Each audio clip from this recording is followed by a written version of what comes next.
There are things that we experience but never talk about. A shadow moving in a corner, flickering of the lights, a disembodied voice. We invite you to talk with us, share your story, share your evidence, because this isn't just your story, this is our story. This is Minnesota Ghost Box Radio. And this is Minnesota Ghost Box, live streaming on ParaX Radio. Welcome, my name is Greg Bakken, coming to you from well-rested St. Michael, Minnesota. Thank you very much for joining me tonight. I haven't done this in a while. It's been a couple weeks since I've been on, and I'm super excited to be able to talk with you all tonight. I have recently returned from a trip from LA. It's one of my favorite places to go to, and I was able to visit some friends. I even went to a Doctor Who convention, which you all know I love. I love my Doctor Who. And I was even able to be up on stage and interview some casts from the series. So I guess it was more of a working vacation, but it was sure fun. Now, speaking of working, I think our guest tonight does her fair share of it. If you're like me, you probably have heard our special guest, Connie Willis, as guest host on Coast to Coast AM, and hopefully you have seen her on her YouTube channel, Blue Rock Talk with Connie Willis. As her bio says on Coast to Coast AM, Connie is a serious student of high strangeness, which we'll be talking about tonight. Connie has been in the broadcast radio, TV, and film industry for over 20 years, and we're going to have a lot to talk about tonight. Connie, welcome to Minnesota Ghost Box. As you know, we all have to cough, before we go on. How are you? I'm good. That's a sign of that you're going to speak. So I'm totally, you're an auteur of speaking. So yes, that's totally acceptable.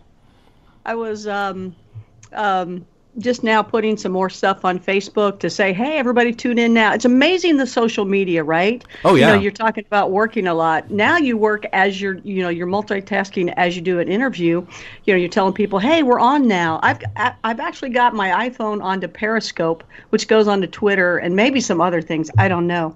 To have kind of a behind the scenes of, hey, you guys, this show's on. Tune in with your links. It's just amazing, this interconnection now that we all have. I mean, we all know, and that's part of kind of what we're all about in the genre that we love. We're all connected, and we know this. But, I mean, the internet, literally, it's like a spider web, and we're all just, throwing it out there to connect in so many ways. I love it. It's fun. Well, I think it's also interesting that basically you become intimate with other people's lives without them necessarily even realizing it. You get all these photos of their lives and the weird things that happen to them, and it's like, it's great, and other times it's like, what, maybe let's leave the pictures of people sitting on toilets and stuff. Let's leave that away. We don't need to see that. We believe everyone uses those. We don't actually need to have proof of it. So did you see those? I'm sorry. It's just all you do is just you're going through and you're like, oh boy, okay, next, so speaking of what? Yes. When cell phones very first came out, when they were like the big like kind of box-like things that people put up to the next to their head. Like the ones I still own, yep. Do you? Oh, okay. No, I don't. I'm on iPhone. I'm in the 21st century, yeah. All right, Mac. Well, this one guy, I'll never forget it. This was years ago, and I remember this guy not even thinking. He was constantly on that cell phone. That's when, even if you answered a phone call that somebody called you by mistake, it cost you as well. But he was walking around talking to me, and this is a business call, and he goes right to the bathroom. He doesn't even think about it. I'm just sitting here going, oh, my gosh, this guy's going. And not only did he have a long stream, and I'm sorry to get, I didn't even know we'd go here, but and here we are. Here we are. He did that little thing that the old guys do at the end, or it's like a stop, go, stop, go, stop, go. And I'm thinking, this guy has no idea what he's doing. Couldn't believe it. Made me sick. We didn't do any business after that. No. He did his business. We decided not to do any more business. Exactly. So. No. And so if you want to ask more questions to Connie about this story, I do want to invite other people to join into the conversation, and you can do so by visiting our chat room. It is located at www.para-x.com. And on the main page, it very clearly says, listen now with live chat and join in. Connie, I do believe that the chat room for Para X. The folks that are on it are the smartest chat rooms around, so I'm hoping that we get some pretty cool conversation from them and also us tonight. And I do want to start by saying I am also been in the broadcast radio, TV, and film industry for over 20 years, and it's not easy, is it? No, it's not. And you're constantly changing yourself. You're branding yourself. You're redesigning. I've done it all now, but this is my actual passion. So I'm excited about that. But it is tough. You don't know what's going to happen. It went from having talent and ability and learning to, how to get that talent and how to have that ability and know what to do on sets and things like that, or in front of mics and cameras, to, they just want a reality star or a show, a video, somebody in a video that went viral. That's it. Doesn't matter if you have talent or any, no, you've learned for years. It's all about quickness. And, when I started, because I work on the film commercial side of things. So if you see like a Subaru commercial, that we work on that. We work on Jack Links. And so, back when I started, stuff was just moving from, like, commercials were moving from film to being mastered on videotape. And those took days, between each milestone. Now everything happens, multiple things happen in a day. What they are requesting us to do is so quick that it's just, I never would have expected it when I started out, those couple of years ago, just a little while ago, not that long. Well, you're still doing a lot of stuff. That's really great. You were just out in California, and, you do get to travel a lot. And with television, you do get to do that as well, which I enjoy. With radio, if you're in a radio career, which that's kind of slim to none nowadays because so many people are on internet. But if you got to do that, you kind of traveled around just in your life because you would kind of work in one city, then go to another, and then to another. It really is a choice to move around. And that's something that I wanted to do. I could have stayed at each one of the places I was at, I believe, as long as I wanted. I left on my own terms each time. They were great places. I just wanted to continue to move on. And it's a great job because, people will hire you and they'll move you there and they'll make sure you get there and, you're on the air in the next week kind of thing. It's a lot of fun. You learn a lot. But with TV, you never know where you're going to be. You do a project here and there, and you're just all over the country or another country, right? You do a project, you meet a good 30 to 300 people, depending on what the project is, and then you never see them again. No, you don't. So I want to talk, there's so much that we can talk about tonight. So, and we're going to talk about all of it, because, obviously doing the work that you do on Coast to Coast AM, and the fact that you are a kind of a student of this stuff that is talked about. That is a part of the passion. But I do want to talk about Blue Rock Talk with Connie Willis, and I want to talk, start with that a little bit about what that is, and then we can go into your background a little bit, into kind of bringing it back to kind of the focus of the show, in some ways, about the uniqueness of, like, as you have said on your, or as it's said on the Coast to Coast bio, is like strange experiences and stuff that you've encountered. But I do want to start with Blue Rock Talk with Connie Willis, and would you tell us what that is? It's my new YouTube channel. I've been playing with it for a while, just kind of throwing some video in here and there and having fun with it in all directions. But basically, I'm combining my TV experience, film experience, radio experience, interview experience, and my passion of the paranormal to, just kind of pulling it all together and learning a new platform in life. When you've broadcasted nationally with professionals and you've, whether it's radio or television or film, you learn a lot. However, it's up and down, like we're just saying. It's up and down, up and down. You just never know if you're going to work, and you never know, you might make great money on a project, and people go, oh my gosh, you make great money. But you don't know if you're going to make any more money for another year or months or whatever it might be. So that's why you make the good money in it. But I thought, you know what? I want to be consistent. I don't want to have to wait. I don't want to have to win an audition. I don't want to have to wait for a director or producer to call me. I don't want to have to continue to market myself like that and push myself and reinvent myself. I know what I want to do. I've got experience to pull it all together. And guess what? Now there's a platform to do it. In fact, social media, there's a ton of platforms out there. But YouTube has, the videos. You can put them on when you want. Now there's live streaming, and you can live stream as long as you want. So I thought, you know what, let me try this. Let me try to do, make a network out of a channel and have a good time. And I have been having fun doing that. You do still have to learn, you can't just have fun. You're trying to make a living out of it. So you got to try to figure out how the money comes as well. Yeah. So I'm kind of working on that now with affiliate marketing and things like that. I really don't want the viewer to have to pay for it, because that's a whole nother thing, even if it's $5 a month, it's just, sorry, folks, you might have to see some ads, but at least it's going to be free. And I really want to have a good time with it and pull it all together and enjoy it myself. I was always told, do what you enjoy and the money will come. So that's what I'm doing now, pulling it all together and learning how to pull it together to where people can get there with Facebook and, Twitter and Instagram and Periscope and things like that to make it happen. Because, as you know, you have to have so many subscribers and views, and then you get the Google AdSense and all that kind of stuff in order to make a living with it. Otherwise, you really can't do it full time unless, I don't know, you win the lotto or something, right? Marry a rich man. I don't know. which you've written a book about. So yes. Oh my gosh, you've done your homework. Wow. Well, someone has to, right? I mean, we're a professional organization over here. We gotta make it sound good, right? I mean, proud of you. Yeah, thank you.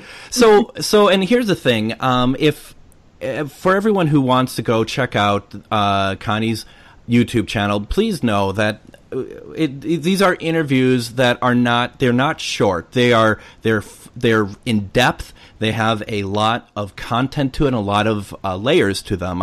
There's one that I was taking a look at that was well over an hour long. But I don't mean that I hope I didn't sound like that's negative, because it's very in depth. There's a lot of good stuff in there, and that's the stuff that, honestly, I mean, I like to think that if people are listening to this show, it's like, I'm hoping that people are wanting to get a good interview and a good, learn something from it, and that is exactly what yours is. It's phenomenal. It's fantastic. Well, thank you. I appreciate that. You know what? You think about it this way, because it's funny. Some people, they will write me after listening to one and say, gosh, I wish it was longer. And then other people, I just had somebody the other day go, oh my gosh, it was so long. and of course, they didn't listen more than 10 minutes or so anyway, but that's just the way they are. However, you got to look at it this way, coast to coast. And I am so honored to be a part of Coast to Coast AM, with George Norrie. I'm very happy to be there. It's the best of the best. Yeah. But it's 4-hour show, right? But you do have and you have commercials in between too. So the people listening, I mean, not only is it 4 hours, but you've got grueling commercials. None of us like commercials, even if you're in the biz, you don't like commercials. But that's 4 long hours. So if I just do 2 hours on my network, and I don't know if you're talking about the one I just did that was a little over 2 hours with Dr. David Jacobs. Yep, absolutely. Is that the one you're talking about? Absolutely, the aliens. Yep. Alien abduction. Yep. Yeah, and he is great to listen to. He is, I could not wait to get him on the show because he's so animated. People need to see him on his, visually, because he's so good to look at as he's talking. He's an amazing guy with amazing research. But, some people, like I said, some people are like, oh, it's just too long. And other people, it's not long enough. But this is, my real thought is, and my real goal is with an interview is to not do 101. I don't like 101 conversations. I want to get down into like 706s or whatever, it is when it gets deeper. And that's what I like. So I try to pull out either specific stories or not. Sometimes though, when you do interview people, as you have probably found out along the way, you can ask them a question, they'll kind of go off on a tantrum. And sometimes it's, polite to pull them back. And other times, it's polite to let them go. So it is a kind of a learning thing too along the way with each interviewee. It is, and how has the reaction been to what you've been doing? Well, I've done a little here and a little there, and I've promoted a lot. Like, hey guys, it's coming, and I didn't really throw out a bunch of content. I'm just now starting to do that, like last week. Like really, that was my first actual one for what you just saw, Dr. David Jacobs. That was Yep. really my first one to throw out there. I did a live Q&A beforehand. That was kind of just testing everything. And about, I don't know, 2 months or so ago, I actually tried to do a live interview with Todd Nisa, Bigfoot. They were doing Operation Sea Monkey, and it just wasn't working. I didn't have the proper equipment yet. You know, Sure, yeah. You know how these apps now say, oh, this is what it can do, but you don't realize it's not the light version, the free version that you get. It's the one that you got to pay $1,000 for, Yep. that you can get all those options. So I found that out the hard way. But so I've just kind of started. My very first feature little video was a way to experience Bigfoot, and that was Squatchman and Son of Squatchman, where you actually just watch the pictures that were taken in a hot spot of Squatchman's, not too far from where I live here in the Kentuckiana area. Yep. And it also has full audio. So just turn it up, sit back and watch it. And for those that have never gone Bigfooting, you will experience what it's like and what you hear.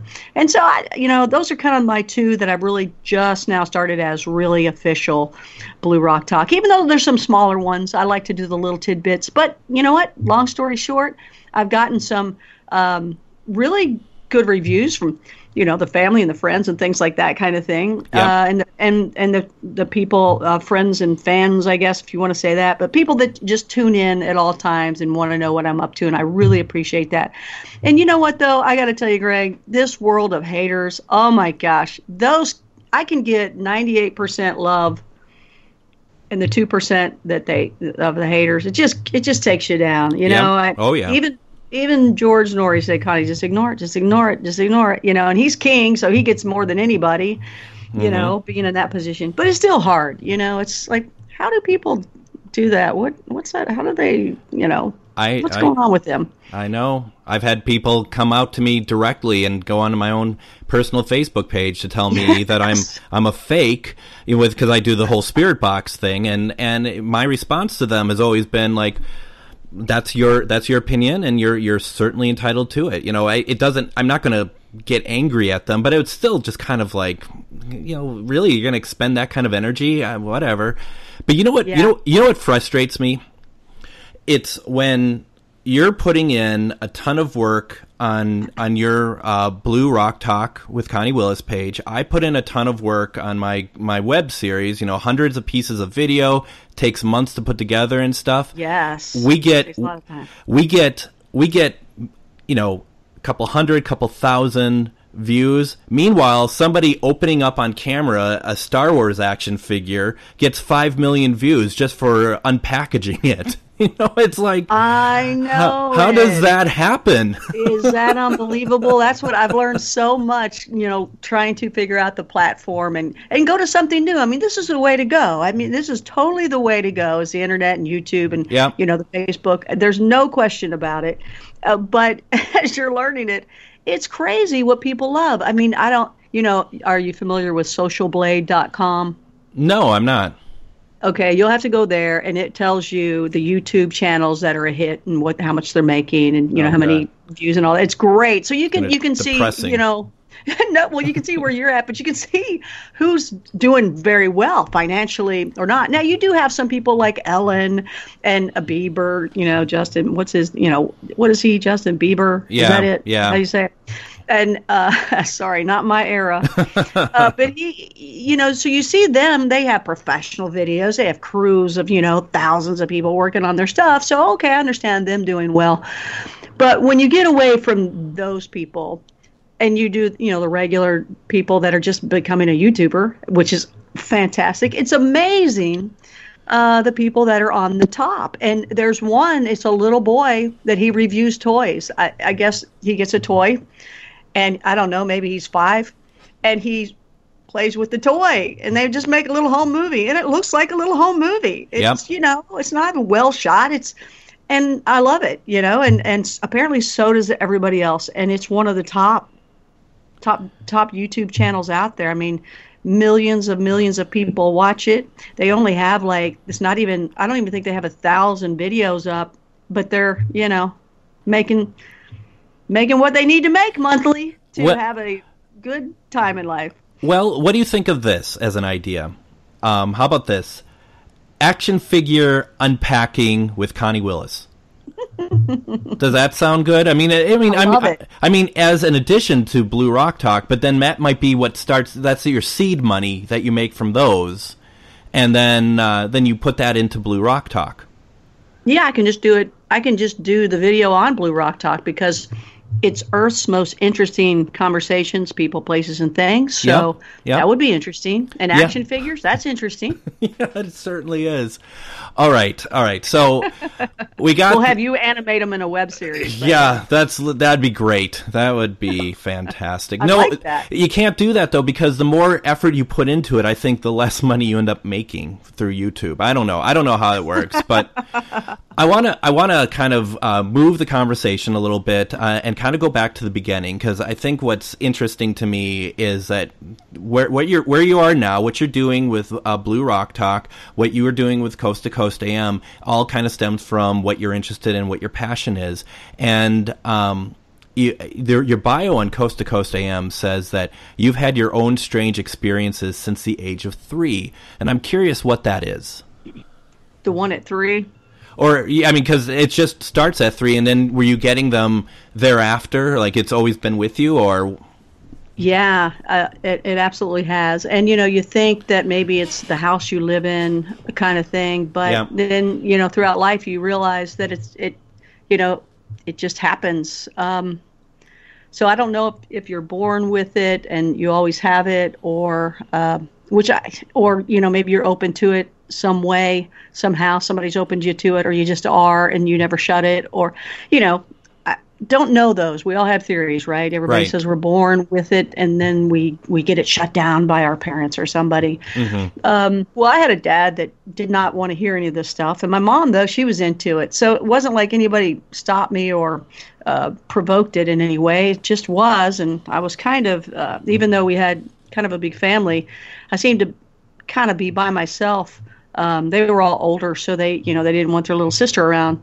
But I just, know that there were things around me, and it scared me to death. It wasn't something fun. It wasn't something exciting. Even nowadays, when people want to go to ghost hunts and stuff, I lived with entities around me in the house that we were originally, and then the next house, which I'm in this house now that I grew up in, helping my mom, caretaking for her. Mm-hmm. But whatever this entity was, it's no longer here now.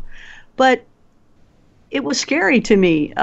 Nowadays, when people want to go ghost hunting, it's like, oh, okay, because I know that the ghost can go home with you.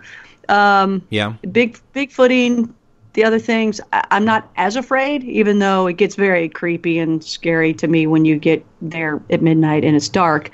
But ever since 3, and if I go anywhere that has some sort of events going on, it seems like they like to be attracted to me.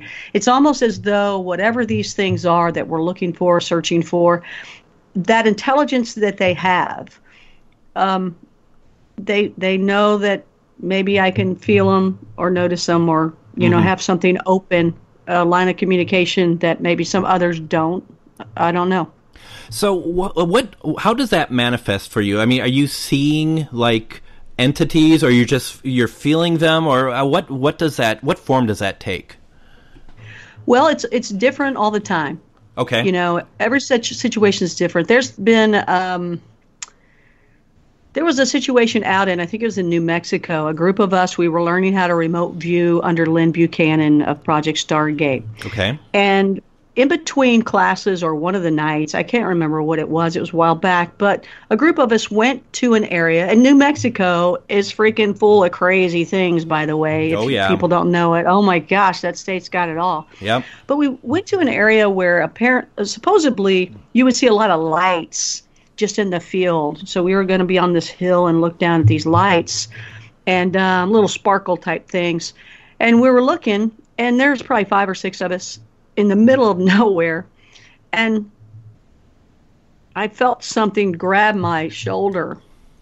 And I went, oh my gosh, something just laid its hand on my shoulder. And another lady, and by the way, everybody in remote viewing, they all have abilities beyond belief. I'm telling you, I was the one that had the least. And I'm pretty good, just at least for myself. And as I said, something just laid its hand on me. she actually said, "Oh yeah, I see her, and she's to the left of you." And they had put their hand on the right side, so I knew that it was on the left of me. And she, from about a foot away, said, "Oh yeah, I see her. She's to the left of you." She saw it. Now I didn't see it, but I felt Sure. it and knew where it was. So it is amazing how some people do see and some people feel. And sometimes I feel it, and sometimes I've seen it, and I can't just make it happen on demand like some people can. It just, when it happens, I take notice. There's some people along the way I've met, and I get some vibe that, oh no, they're not going to be around much longer, and they have actually passed away. Now, I know people that can shake a person's hand, and they will know the date and the year that they will pass away. I'm not one of those people, but there have been some people I've come across where I'm like, oh my gosh, I see like this vision of them. It's very weird. It's almost like lightning goes off and you see their body like flash, and you see the skeletal, and then the next thing I know, they've passed away shortly after that. And I mean, like, weeks. Yeah. Well, let me ask you this, because this might sound like a silly question, but when you're doing, like, say, Coast to Coast, and you might get a caller that calls in about something, do you ever get readings from them when they call into you? I've never really done psychics on the air. Well, and I'm not even talking about that. I'm just talking like someone calls you up and it's just somebody asking a question or something, and you just get, just like you said, you don't really have it. I got you. It's just like, oh my gosh, this person, I just have this real funny feeling about this person, even though they're thousands of miles away. They're just on the phone. No one's ever done that for me. No one's ever done that. I think at that point when I'm interviewing them, they want to tell their story so much. But no, I've never had that. Have you? Yeah, actually, I have. How'd that go? Well, there was one actually on the show that took paranormal investigating in a very dark way, and it was I could just feel it coming to me over, like, in our connection, actually, and it was frightening. Actually, as you probably know, you do a lot of protection on yourself when you are doing the investigations. I did a lot of protection on myself just having this interview, because when you're talking with somebody who's going to smear blood onto an Ouija board, their own blood, then you kind of have to be a little bit careful about that. And I could just feel this wall of darkness, actually. Yeah, so you feel that too, don't you? That is not a good feeling. No, it isn't. So that's why I was very curious about whether or not you've had that, and because you talk to so many people that I wasn't sure if that's a possibility or not. I guess people have kind of done it along the way. I don't know that anybody's actually done it on the air, because normally when we're on the air, they want to promote themselves and their shows and whatever they're doing, their stories. So I haven't really had that happen before. Now, in person, when I've met people and talked with them, oh yeah, they'll just throw something out at me, and I'm, you know when someone's right on. I do. I bet you do too. You know when they're right on, because there's a lot of people out there. And the real McCoys, nobody likes those people either that, just throw stuff out and they act like they know all this stuff. Yeah. I mean, the real McCoy people, when you get those telling you what they see or what they're feeling, it's amazing, that connection. And how good they are, from what they say and do. So I've had that in person. Yeah. And it's crazy. It's crazy. I mean, even when you go and you pay to get something done, that's pretty nuts too. I'll tell you one quick one. This was a long time ago, and this is what's coming into my head. I remember Sure. a lady telling me at one point, she said, you have all these circus animals around you. And I was like, what? Because I hated circuses, hate clowns, want to free the animals, all that kind of stuff. And I hate clowns. Then this lady was telling me, all these circus animals around you. I'm like, what? What are you talking about? I hate circuses. And then she had said, I just see this guy and circus animals all around you. Anyway, you'll see that in the future.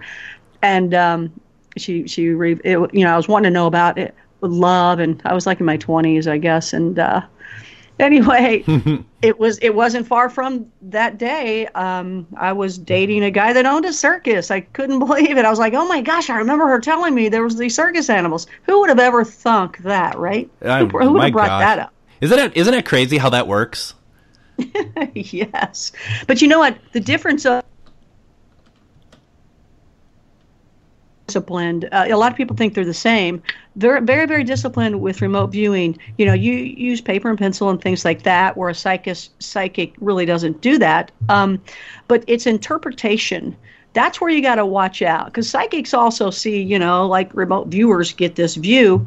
But it's just very well disciplined to where you don't try to interpret. Well, with remote viewing, you don't at all interpret what you see. You just write it down, what you see, feel, and experience. Where psychic will, some of them will interpret it, and that's where you got to watch out. So this is what we're going to do. We're already at the half-hour mark. This went by very fast.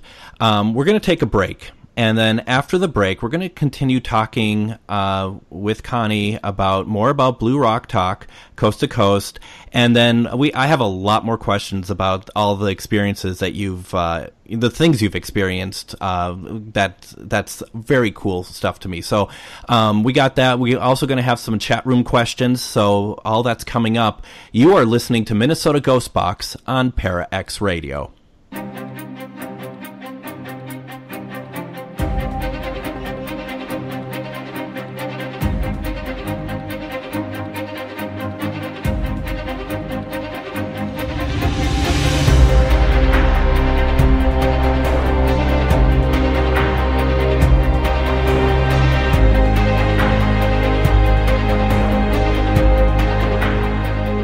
Welcome back to Minnesota Ghost Box. We're doing some live streaming on Para X Radio. Thank you for joining us.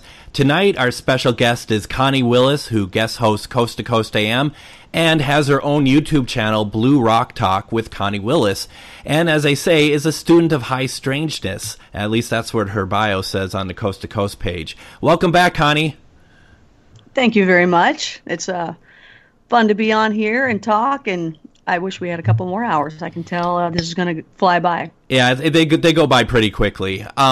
Before we get back to Connie, I just want to quickly go through a little bit of housekeeping here. As I always like to remind people, we have a web series that we invite everyone to take a look at, and our next episodes at the Haunted Soap Factory is going to be released at the end of March, early April. We are just about done, and I cannot wait to share the evidence that Nicole and I have found. It's fantastic stuff. So if you want to check out our YouTube channel, it's at youtube.com/MNGhostBoxOfficial. And also while there, please consider subscribing to our channel. You can like us on our Facebook page. We're at facebook.com/MNGhostBox. And you can follow us on Twitter. Our handle is at MNGhostBox. And as I always say, we have our web page, which is www.mn-ghostbox.org. You can contact us, listen to past radio shows, see our web series, or listen to some of our Spirit Box evidence.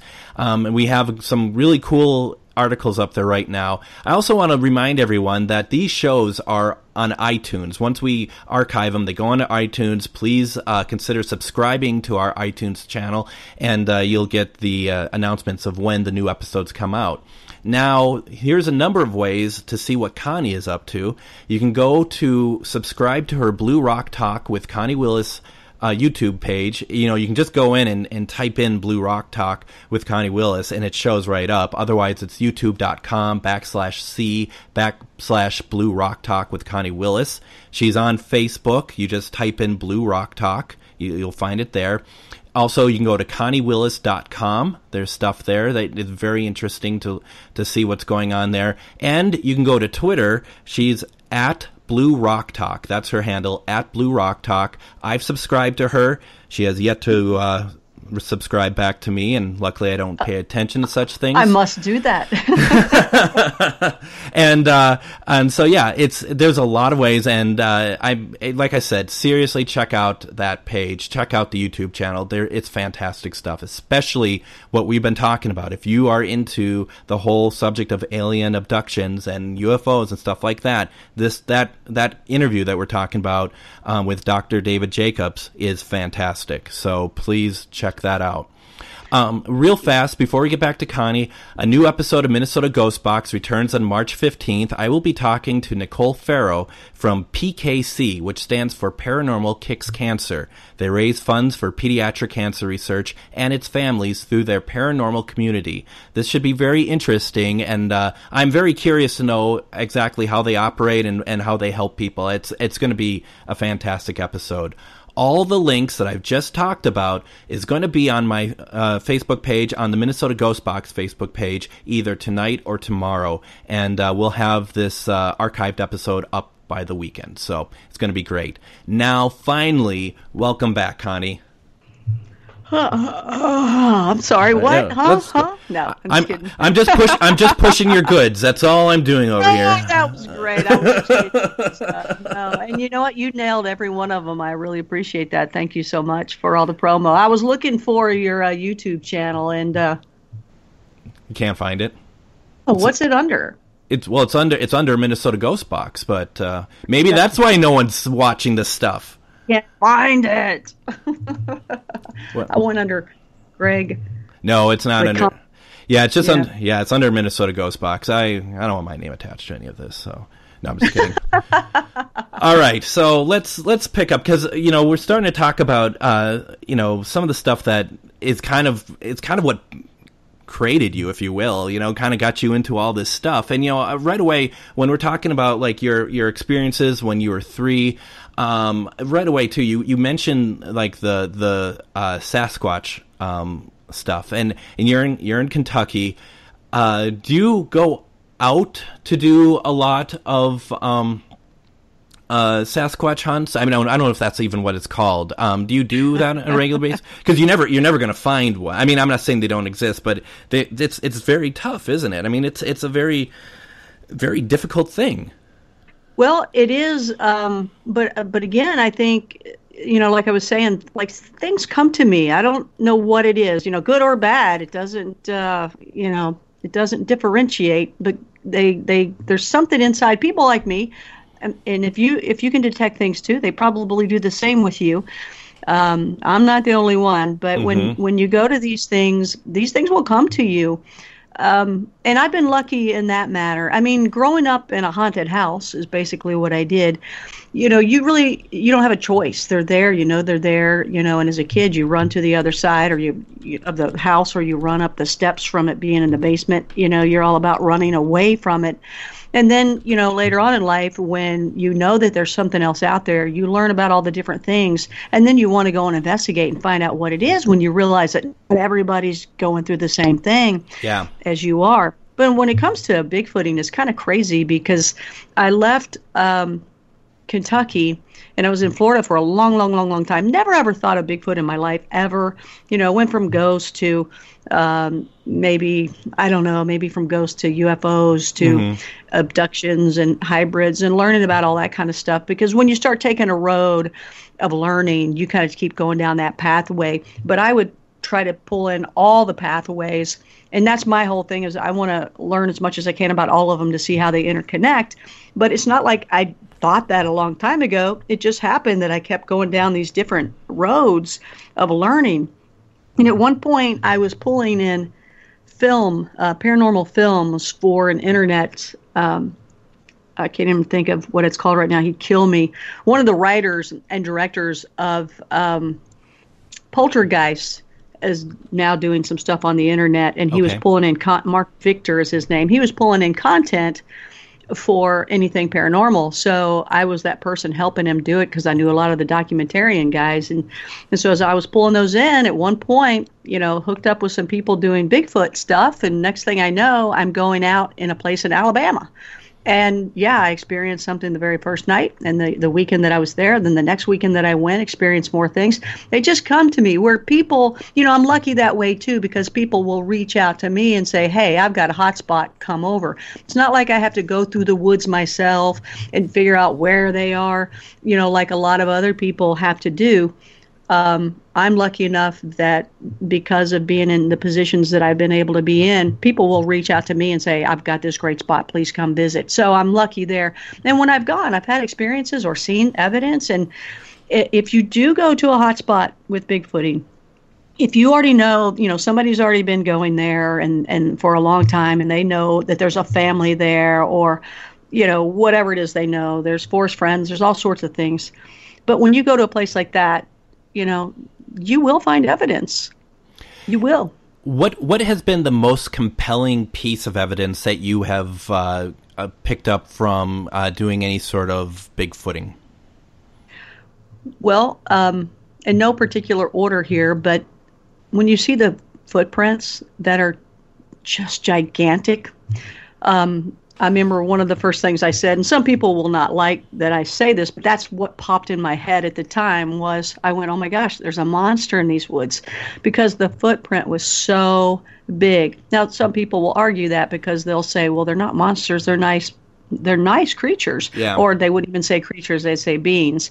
There is a lot of political correctness, and there's a lot of sides to the Bigfoot world. And that's fine. I get it. I've learned along the way too. But that was my first thought when I saw these humongous footprints. It was like, there's a monster in these woods and I need to get out. This thing, if a foot's that big, what's, attached to it? And, it was the typical looking Bigfoot print. And then the biggest thing, but I've heard them growl, and it's crazy because you'll hear them. They might be, I don't know, this one time when I heard them growl, they might have been 10 feet away in the dark, and I flashed a light right where we heard two of them. There were two growls, and I think there were two of them there at the tree line. Yeah. You think, oh my gosh, I know this thing is big from the sounds of the growl. And you didn't hear them walking up to it or anything, and you didn't hear them go away, but I flashed the light right where they would have been, and they were gone. So you go, there's no way. There's no way. But you also think, there's no fence here. What is that? And that growl, if it was any other animal, you would have heard it run or come at you. It's very, very strange. But I think the strangest thing of all is the mind speak. Oh, and yeah, the mind speak. I experienced that. And, when I had studied UFOs and the hybrids and abduction and alien stuff, and you hear about telepathy, right? And then when you go into the Bigfoot world, you hear mind speak, which is telepathy. You hear they were here, then they were gone. You hear all the same. They coincide with what people say about aliens. So I think there's something to that. And even Stan Gordon in Pennsylvania will tell you about, crafts coming down and Bigfoot's coming off of them. And I don't know. I think they're highly intelligent. I don't know where they're from. Interdimensional, extraterrestrial. I know they're highly intelligent, and I know they're way more intelligent than we are. And I don't know that they're just an animal in the woods. I don't know. I can't even theorize. It may not even be anything we can even imagine what they are. But they're highly intelligent, and they can communicate with us. And I've experienced it myself. I'm sorry. Go crazy. ahead. Oh, it's just crazy. I was going to say, because it gives me a couple questions. The first one is, do you think it's possible that they can throw their voice? And because I think to myself, you can hear them, and you can't see them move, you can't hear them move, but you hear them growl or something. It's like, as some kind of tactic of being able to be able to communicate, but not give away their position. But also, I'm kind of thinking too about, you kind of answer the question of what happens when you're in these woods and it's pitch black and you're hearing, either you see these big footprints or you can hear this growling from somewhere in the woods, and you're just kind of like, I'm here, they're out there somewhere, they can see me, I can't see them. Yeah, and where some people will say you've never heard of anybody having a problem with them and them being vicious, but then I've heard other people say, oh yeah, they've gotten aggressive and there's been problems along the way too. You just don't hear about it. So I don't know what your question was on there, but do they throw their voice? I don't know. You know what? You kind of compare it even with what Dr. David Jacobs was saying the other night, and you had listened to that over 2-hour interview. He was talking about how the hybrids are down here, the alien, the hybrids, as he likes to call them, the alien mankind hybrids. Mm-hmm. He had said that they will talk through our minds and have us do whatever they want us to do, and they have total control. I think that these things can do the same thing, so I don't know if they actually throw their voice. I've heard other people say that. I don't think they do that. I think it's more that they can just, I don't know, I think a lot of people say they can cloak themselves. And I don't know if cloak's the proper word or not. I don't know what they can do. Some people think they can vanish right into a tree, and maybe they can. Mm-hmm. But, you know, like Jacobs was talking about the ETs with the beam of light, and being able to go through windows and going right through wood and going through the ceilings and roofs and, you know, stuff to the ship. So, you know, I think it's beyond our imagination what they can do. But I know they're there, then they're not. Throwing their voice, I mean, they could, I guess, but I don't know if that's really it. Yeah. Well, if they did, they would make a killing as with dummies and stuff and being an act in Vegas or something.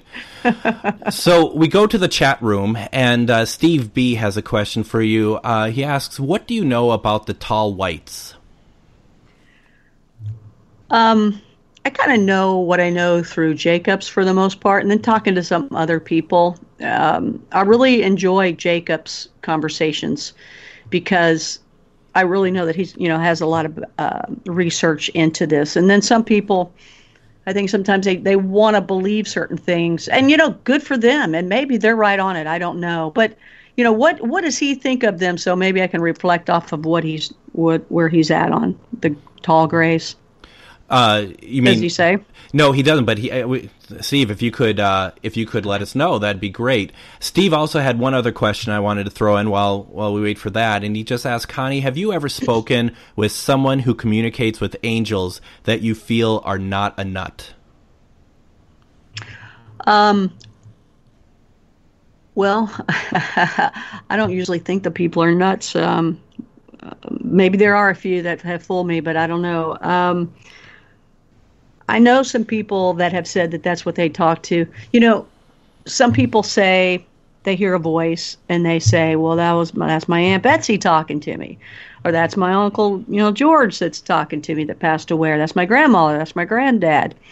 And then you have other people say, well, it's an alien that talks to me. And other people, it's my guides. Well, some people say it's angels that speak to them. So that's some of the people that I know, how they have referred to talking with angels. When they hear what other people say, guides or their spirit self, they call it an angel. I do remember one guy that had said that he had an angel next to him at all times, an Indian chief, and then he had, I think, an alien-looking one as well. Okay. And I thought he was saying, believe it or not. And I would assume, and I could be completely wrong here, that when you're going to be interviewing people, by the time they get to interviewing you, you're not going to really think of people who have these unique stories as nuts anyway, right? I mean, because that kind of compromises the point of the interview if you go into it thinking that they're not authentic or that, you know what I mean? Yeah, and usually when I interview somebody, I've got some sort of reference in some way, somehow with these people, and I've either, you know, learned enough about it to know that they're on the right track. Now, there's some areas that we continue to go down where it gets deeper and deeper. I mean, when I was first learning things, I would have, like with UFOs, yeah, there's lights in the skies, but then I would have never thought that I would have believed in the hybridization project and hybrids walking around, but I absolutely believe that to be the case without a shadow of a doubt. But I would have never believed it at first. In fact, I was like, I don't want to go there. But Right. then the more research you do, the more evidence it shows. So no, I usually don't have somebody cold turkey that comes up to me out of nowhere that's that hasn't had some sort of story with someone or somebody I know knows them in some way. Or now I will watch. I will. Right. Well, and here's the thing. So we have about 10 minutes left. And, I guess the one thing that really struck me about doing some research on what you've accomplished and what you're doing is one thing that keeps coming out to me, and you just said it, is research, and how, research is very important to you, and researching subjects. And one of your bios says that you like to join exceptional research teams. And where does this stem from? Has this always been the case, or is it just from the more and more that you've interviewed people? It's like I just know that I'm gonna hang around with people who do exceptional research because I know that I'm gonna get better answers. It's kind of good question. To think about that, I don't know that I've actually worked hard that I've got to have this or I've got to have that. I got to have that. Life has been interesting in a way that it's almost been brought to me along the way, which is interesting in itself. Where am I being led? What's going on? Why are these things coming to me? To where I get a firsthand look at something really cool and unique. I mean, I love it. Did I ask for that along the way, or how does it work? Is that the law of attraction kind of thing going on? I don't know, but I do want to talk to the experts. And I got to tell you, the people that have written a lot of books, and people really trust them. And when you do talk to them, that they've done their research. There's some people that have written books about Bigfoot or ETs or whatever the subject might be. I'll say Bigfoot right now because there was a story. I remember somebody wrote books about Bigfoot, and they had never once even stayed in the dark in the woods. And I thought, well, where's he getting his information from? Now, if he interviewed a bunch of people, that's one thing, but he was just telling stories. And one of his girlfriends at the time had told me, oh, he would never stay in the woods. He doesn't even like bugs. I don't like bugs either, but crawling on me. But I thought, well, how could I believe his stories then? Now it's like, absolutely. Yeah. So you got to think about it. But, these people that go out and research constantly, when you get the good guys, Jim Mars and I can go on and on with a lot of names, Richard Dolan, there's a lot of people out there. They've done their homework. And, you can listen to them. You don't have to believe in everything that everybody says because most of it's still theory. Yeah. But there's research behind it. There's effort behind it that's beyond just looking up other people's work, but it's actually them going out in the field and actually bending the barriers of what we know about those subjects. And there's also people out there that have never written a book, will never write a book, but they've had experiences. And those people are very important because we need to listen to them, and we got to trust our fellow, human beings too, because you can't just throw everybody out the door and say their story is not true. You need to listen to them. People are, they actually are crossing a line in their own morals and values to tell you of a story that scared the heck out of them. And when they muster up the courage to tell you something that isn't supposed to be, listen to them, put it in your, don't tell them they're nuts or whatever or insane. Listen to them and believe them. It's like, some of the well-known people, Travis Walton, poor guy, look what he's gone through. I mean, there's enough people that believe him, but he still has to fight people constantly telling him he's a joke. And everybody does go through that. I mean, golly, what a horrible thing. And we're all people that have crossed the line to say, look, there's something else out there. What is it? We just want to know what it is. Yep. Which brings us back to Blue Rock Talk with Connie Willis, because that's what you're doing. You're because these people, some of them may not be writing, but if you can get them to give an oratory view on what they know, then that's better than nothing. That's passing along the information. Exactly. I mean, it's people will call it escapism, but it is nice to talk about these stories whether you're scared or not, not only learn the information and learn what else is going on. It's a bigger picture, but nobody's arguing about politics. Nobody's arguing about religion. I mean, that will come, but it's, if you get into conspiracy or even with, when it comes to more of the ghosty, dark, evil demon stuff, you'll get into the religion part of it. But if you stay out of that area and you hear the stories, we really do want to know what is much bigger than us and what are we all about? Who are we to other humans, and who are we in the universe as humans?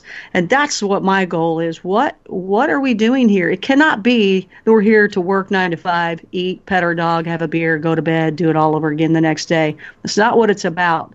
And whatever it is, I do believe that some of us are looking over the maze that we're running around in, and we're looking at each other going, hey, yo, hi, we're in a maze. You see it? We're in a maze. So some people are aware. And then there's some people that are aware that they're aware. And I feel like I'm one of those. And sometimes I got to tell you, even though it's interesting and fun, and we are, getting to, closer and closer every day to whatever the truth might be, whether we're supposed to know it or not. But it changes your life, and you can't go back to being a normal person that runs life 9 to 5, has kids, this kind of thing. You can't go back. And sometimes I really like it, and then sometimes I'm like, wow, maybe I should have just experienced life as a human. Yeah, I totally know what you're talking about. Yep. We have about 3 minutes left, and I just wanted to follow up because Steve has written a little bit more about the tall whites, and he just says, I hear the tall whites are around Las Vegas, somewhere in Nevada. He also understands that tall whites calls us their pets. And he says, I know it sounds crazy, but this is the show to say it. So, and it's, that's what we are here for, is to have all viewpoints. Have you heard anything quite like that? Well, that's an area, Area 51, not all that far from there. Yep. And just that state in general as well is definitely a hot spot. I've not heard what he said. However, it does kind of even fit in with what Jacobs was talking about with the Hubrids. Learning from us. We are their project. So I can see that maybe the tall whites could maybe, see us as pets or something. I've never heard that before. No, I mean, has anybody heard that they like strawberry ice cream? I bet people have heard that one. But there's a lot of stories, and as much as people think they know all the stories, there's always going to be way more stories. So that's great, to learn that. I'm sure I may hear that again, and then I'm going to think about Steve B. Exactly. And just to get clarification, because you had used the term tall gray, Steve had used tall whites. Are we talking the same thing here? Could be. We did. Yeah. Okay. All right. And because I love the whole idea of like the whole UFO thing, but I'm by no means even qualified to really talk about it a whole lot. So like all these concepts are new, frightening, and exciting all at the same time. So it's actually kind of cool to kind of talk a little bit about that. Yeah, changes your world. I mean, your whole world changes. You don't care about what other people, talk about when it comes to what's in the latest magazine and what's the latest thing to go see or do or be a part of. I mean, instead, you want to talk to people about this and learn, because it's something innate in us that we want to know where we come from. And I think the answers lie with these things that we study and the things that you can, learn about on Blue Rock Talk. Absolutely. And once again, everyone, please go to YouTube and check out Blue Rock Talk with Connie Willis. Please check it out. Please subscribe to it. Please support, because these are very great conversations. Connie Willis, thank you so much for joining me tonight. I really appreciate it. This was fantastic. Thanks, Greg. This was great. I hope you can, you will have to join me on Blue Rock at 1.2, and I look forward to talking to you about other things, since we have a lot in common. Absolutely. Love it. Absolutely. We'll stay in touch, and thank you very much. We're going to be back on March 15th, and we're going to have a great show with Nicole Farrell from PKC. Once again, everyone, thank you. Sarge, thank you for running the board. Great show, and I will see you all on March 15th. Take care.